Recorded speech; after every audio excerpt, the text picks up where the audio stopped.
અમદાવાદનો taxi ચાલક દારૂ ભરીને મહેસાણાના બુટલેગરને પહોંચાડવા જતા પૂર્વ એલસીબી પોલીસે ઝડપી પાડ્યો હતો। ભરૂચ એલસીબીની ટીમ અંકલેશ્વર વિસ્તારમાં પેટ્રોલિંગમાં હતી તે દરમિયાન ટેક્સી પાર્સિંગની સ્વિફ્ટ કારમાં બે ઈસમો સુરત તરફથી ઇંગ્લિશ દારૂનો જથ્થો વડોદરા અમદાવાદ તરફ લઈને જઈ રહ્યા હોવાની ચોક્કસ માહિતી મળી હતી। જે કાર અંકલેશ્વરની ખરોડ ચોકડી પાસે આવેલા દર્શન હોટલના કમ્પાઉન્ડમાં હોવાની માહિતી મળી હતી।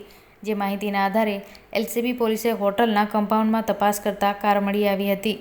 પોલીસે કારમાં તપાસ કરતા અંદરથી દારૂનો જથ્થો મળી આવ્યો હતો।